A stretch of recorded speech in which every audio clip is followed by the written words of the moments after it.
All right, ladies and gentlemen, welcome in, welcome in. And we do have a fun one for you today. We're going to be looking at the newest resonator to join our cast in Wuthering Waves, and that is, of course, Dr. Luuk Herssen. So let's get into it. Welcome back to Wuthering Waifus. This is your host, El Prazoman, coming to you live here on the last day of February. Very excited to get into all this, but before we do, please like this video, subscribe to my channel. There will be a link in the description to join my 5-star giveaway. Get yourself a copy of Dr. Luuk Herssen or Grandmaster Varka, or a number of any other characters from your favorite gacha game. And I will have the details for that pinned in the linked in the description. So, yeah, thank you guys for joining me. Really appreciate it.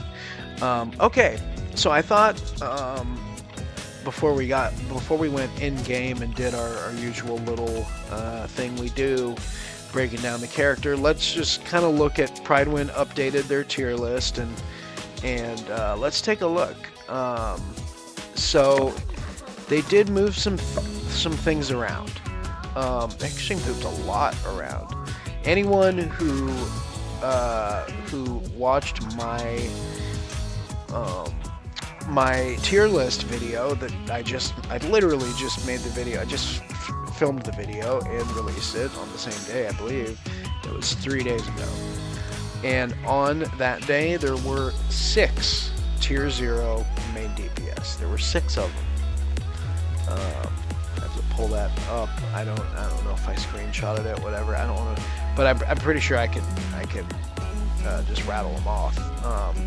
I believe it was, yeah, I think it was just these 6 here. So Luuk wasn't on the list yet, obviously. This was like the day before Luuk released, maybe.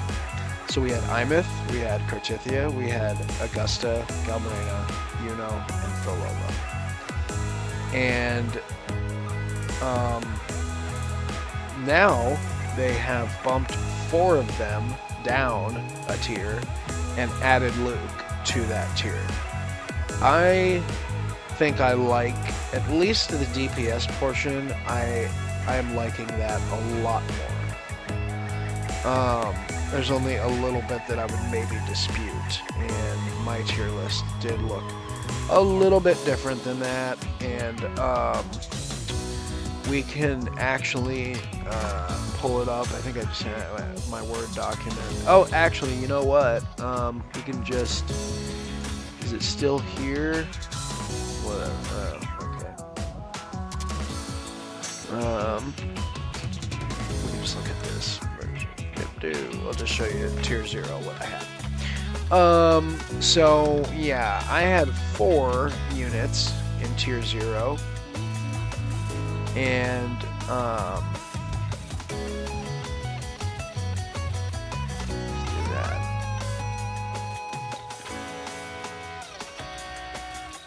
They only have 4 units each in tier 0. They have, and not even the same ones necessarily. I had Lupa and Chacona in tier 0.5. Yuno I had in tier 0. I think it's criminal to not have her in tier 0. Probably, I had her as both the DPS and sub in tier 0. So, not sure what all that's about, but I digress. I don't think that Pridewind hardly ever gets it completely right. Some of these characters don't belong this high. These 2 in particular, great characters still, but not top meta and not over, like, I would rank Yuno or Chisa probably ahead of them. I had Chisa in the same tier as them. But anyways. Yeah, so please do go check out my tier list video. I put a lot of work into that. It's kind of a long one. It's like 50 minutes, but you can, fast forward to the parts that interest you or whatever. But if you're a new player, or if you just want some fun information, or you want to tell me where you agree or disagree, please go check out my tier list video. It was released like 3 days ago. It's my most recent video on YouTube. So, anyways, let's look at Dr. Luke. I think their placement for him is I would agree with it. I think I'm fine with that as a tier point 0.5. Um, I'm good with that. I think there are a couple things keeping him from being on par with Linné or Mornier that keep him like but he's still right there in the meta, and I suspect within a patch or two he will be tier 0. Similar to kind of what we saw with Yuno. Yuno was highly underrated when she came out because she didn't have a lot of value outside of one team, and in his case, it's a little bit different of a story, and we can get into it. Let's begin where we always do with weapons. For Dr. Luuk Herssen, so his SIG weapon is gonna be best Daybreaker Spine. I did not pull that weapon, and I don't recommend that you do either. Unless you're a whale, I would say if you've got extra astrite that you want to spend on this patch, I would either get Galbraina if you don't have a copy of her, or get sequence nodes of Luke. Going to be a lot more effective, and just get the standard gauntlet. The new standard gauntlet, this one right here, the Pulsation Bracer. And the nice thing is you can refine that if you want. And at a couple refinements, I would say probably by R3, it's going to be neck and neck with his SIG weapon, if not surpass it. Let's look and see what I think it'll at least tell us what rank 2 is. It'll increase that attack to 15%, which stacks.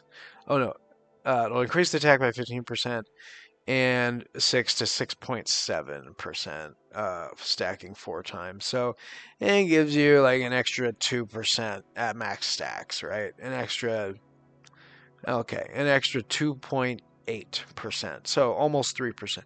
So you're getting almost 27% additional attack bonus, but that is exactly the kind of damage that we want for him. So we refine that another time. I don't know what's going to go up to, probably 7.5, which then is putting you at 30% for the bonus at max stacks. That's pretty nice.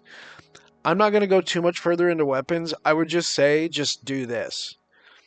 Most people watching a video about this character, even if you're free to play, a standard weapon is more than accessible to every player of this game. So I don't think I really need, unless you just don't want to get that weapon for some reason, then you could go with something like Aether Strike. The thing about this is it's going to be more of just a stat stick. It's just going to be a source for crit damage, because the Resonance Liberation bonus is fine, but it's nothing earth shattering. It's not going to really make him perform optimally. That's not really what his kit is built around. Echoes.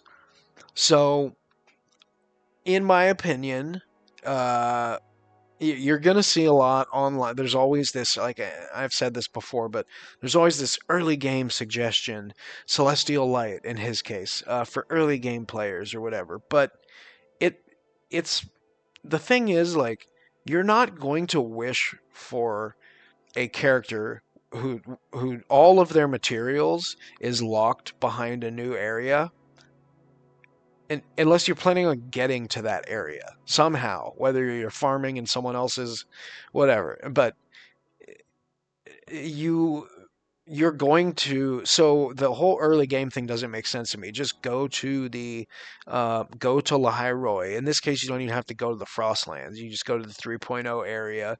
That's where the artifact domain is, or echo domain. I always say that. And that's where you're going to be able to get this set, the Rite of Gilded Revelation. It's going to be best by far. Um, Luke's a special case where his best in slot echo, main echo, is going to be a 3 cost actually. So you have more flexibility about what your 4 cost. Um, and you probably have a lot of these if you have already played through 3.0. Um, so like if you've 100%ed 3.0, you have a ton of these. I certainly did. I did not find building him to be super difficult. Now, not at all my artifacts. I'm just gonna call them artifacts. It's too hard. You play 3 or 4 gotcha games, but all of mine, they're not perfect, but I did find this to be an easier character to build than some. Um, you're going to go Spectro damage bonus. Well, actually, first let's look at why this is best. So it is a it's a transformative echo, which I don't love, but it's not like a crazy one. It's not like Inferno Rider where you're just like, whoa, now I'm flying around, and you can always not use it. That's the other thing is this echo. I in the very very limited testing I've done of Luke so far, I have not even used his echo.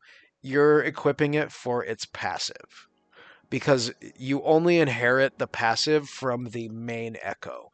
So you you're not getting the passive from Hyvatia and everything else, but you do want this. And here's why. We'll read what it does. Nebulous Cannon.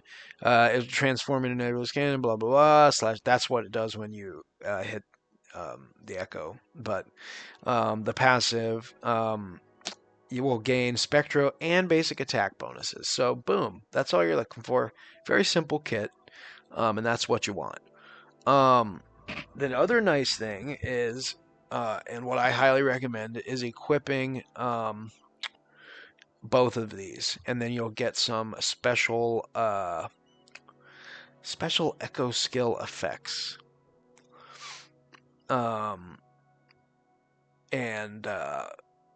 wow, this set, it's almost like this was made for him this whole time, and we were like, well, did they make this so Linnae could be using it? Because Linnae can use it as a DPS, and Linnae does scale basic attack, and Resonance Liberation is important as well. They have similar kits in that sense, and both being Spectro, so they can both use it. But this this set clearly was made for Luke, so it is what you want to go with. And I would not look elsewhere. I would not listen to anyone else who tells you to use Celestial Light or anything else. This is going to give you the most damage, and I don't think it's even close. Okay. So for the talent priority, resonance skill is going to be first. It's going to be most important. This is going to be his entire. You're going to be performing a bunch of enhanced resonance skills to basically build up his gauge and then consume everything to get an enhanced ultimate at the end. So his ultimate is going to be the second priority. It is interesting to see a DPS character where the Forte circuit is not one of the 1 or 2 top priorities. It is still very important. So it's important. Obviously, you want the passives as well, the 2 inherent skills. But in the Forte circuit, get that up as soon as possible. 10, 10, 10 for all those, I'd recommend. Get the tops done. You want your crit bonuses here in the corners. And then basic attack, actually, you're going to want that leveled as well. I mean, this game is different than Genshin, where Genshin you need the crown of insight, so it's a very rare, that's a precious commodity. Here, you can, depending on how many characters you're building at a time, you can. I mean, some characters I have nearly all tens. Intro skill is the only thing that's really kind of meaningless. So, anyways, yeah. Um, so yeah, what how he's gonna play? Um, we'll do a demo. We'll go to our favorite place to demo. We'll do DPM, and we'll show. Whoops. We'll show his top couple teams here. Um, Interesting note that they did in the demo in the Ascendant Aces, the trial. Normally they try to sell you the premium team, and so I was expecting to see Linné and Mornier with Luuk, because they do that. They'll give you for the limited characters, they'll give you these sample teams that are like the most expensive team possible. And they did that with Imeth. I can't remember who it was, but they're all limited characters. And with Luuk, it was Sanhua and Shorekeeper. So they just gave you a free-to-play team right there that most people have. So that's a great option. The question becomes here. Oh wait, I already have them here. That's why. So we're going to run this team, and the question does become here, interestingly, are these Luke's best in slot teammates because of synergy, or is it really just because they're wheelchairing everybody? Because frankly, the reason that he is not sitting in tier 0 as a DPS right out the gate is that he doesn't really have a best in slot support that buffs basic attack, Toon Strain, interfered, or whatever it's called. So what he does have is other off-tune build-up characters that are going to help him.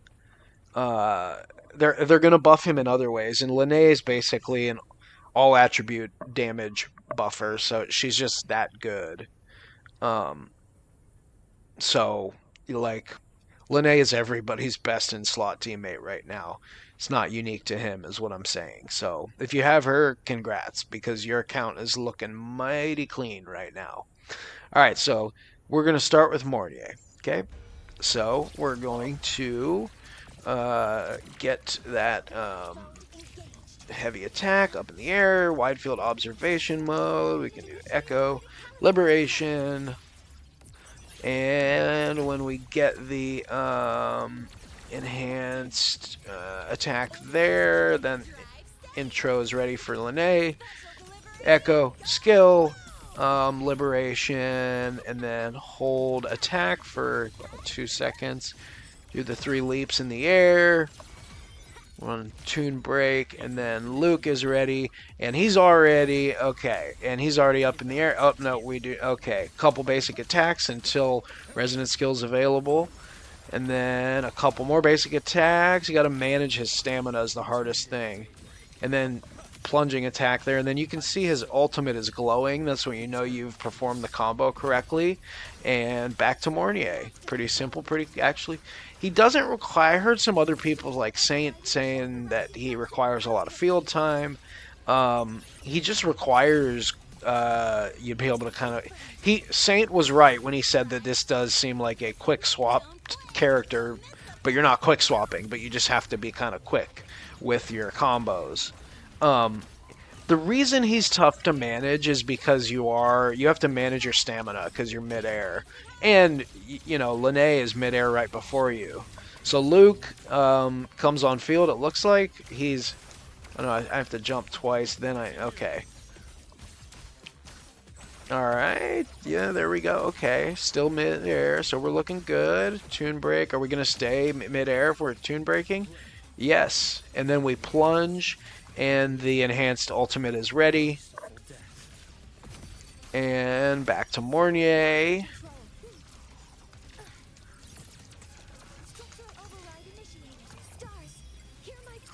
Okay.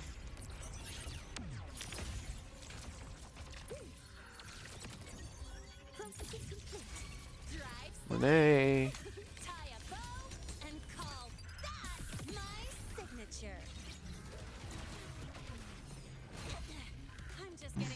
Lene. There we go.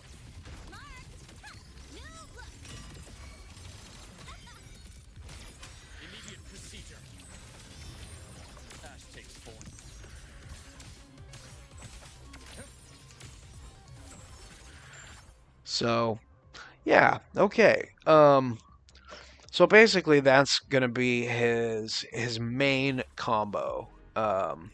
So it's gonna be if you're not already in the, it's kind of like Mornier, where if you intro into him, his gauge is already going to be full. His Iker thingy, whatever it's called. It's called Iker Flow. That's what it's called. I look it up. Okay, so his Iker Flow is ready. It's kind of like with Mornier. She's already in wide field observation mode if you're introing in from another character. So you shouldn't have to do the 2 jumps to get up in the air. But if you do, that's how you would start the combo, is 2 jumps. And then you would do the enhanced resonance skill. And then you would do 2 attack.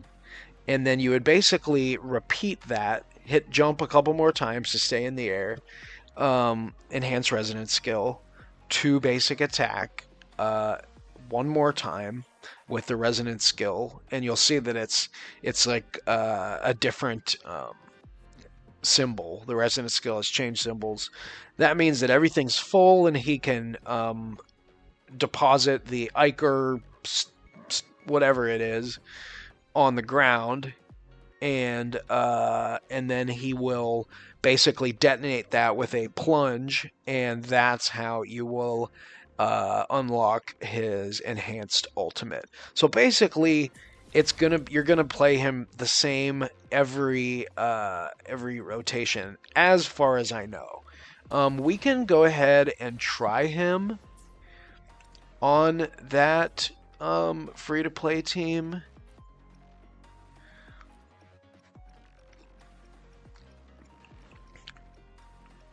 The thing about it though, dude, is he really does want at least one Lahairoi character.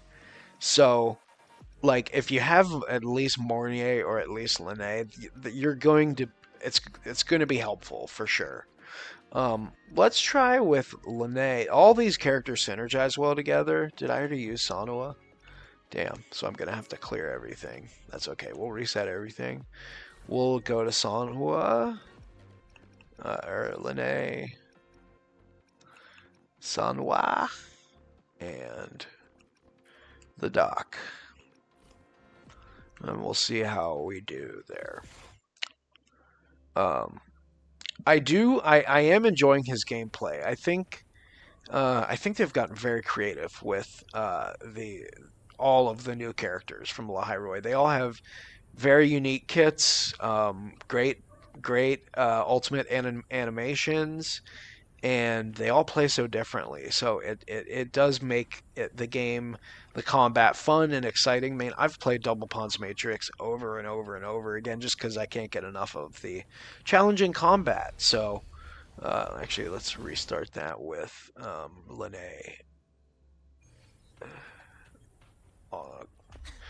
Going first.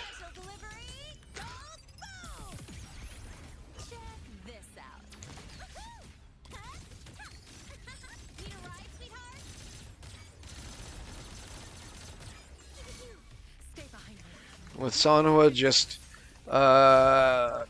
ultimate burst, and then you want to like explode those thingies if you can with a charge attack. Or not. That's alright, we'll get that the second time, right?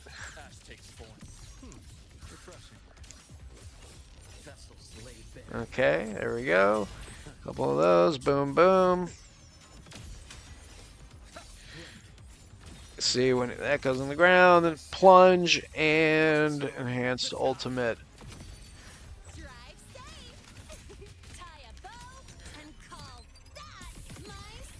It is quite crazy though that Dr. Luuk Herssen is not a healer. It's kind of shocking, honestly.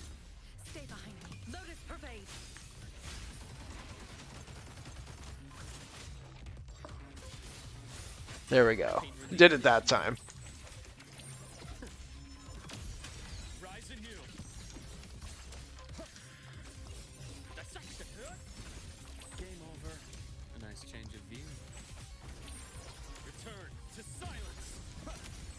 Boom. Easy peasy.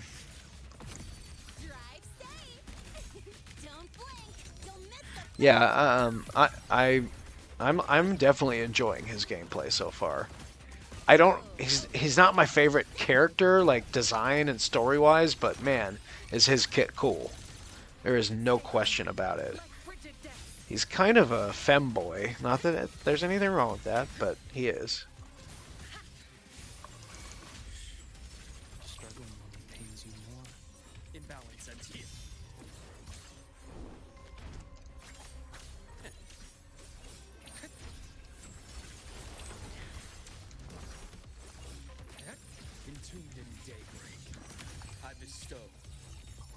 Eternal peace.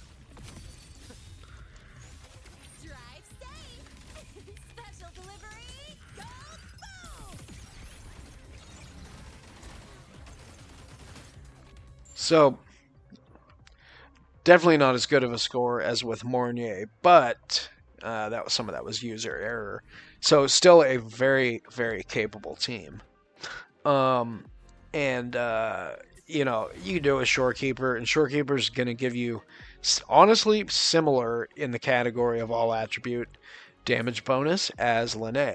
Linne just has the gives you the luxury of more tune breaks, basically. So in conclusion, uh, Dr. Luuk Herssen may be well, he certainly is the most free to play friendly of all of the 3.x resonators thus far. The other thing that I would say about that is that he he doesn't have, like I said, he doesn't have a best team yet. And so we still haven't seen, I think, him reach his zenith, and I think that is coming soon. I think he will get a dedicated support here in the coming patch or two, and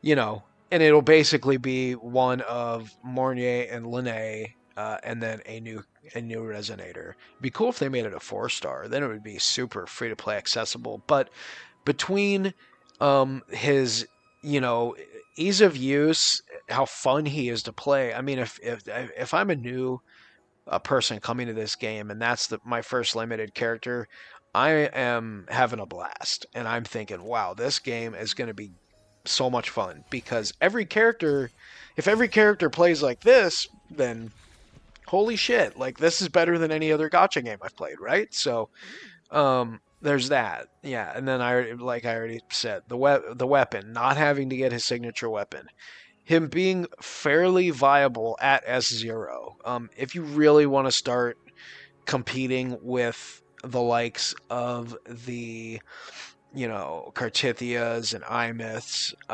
you're gonna need him at S2 probably.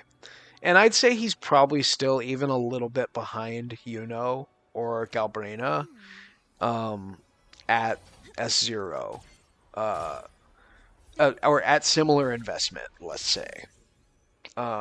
I think those two probably have him beat just by a little bit, but and certainly without all of the tune break buffs, they would have him beat. There's no question. But things are looking up for Dr. Luuk, Herssen, Wanters, and Havers. So if you don't have him, let me know if you're planning on getting him. Let me know what you think about him, and please let me know if you have any feedback in the comments. We will have a video on Galbrina coming next over the next day or so. So thank you guys so much for tuning in. We will catch you on the next one. Much love. Thanks. We'll see you next time.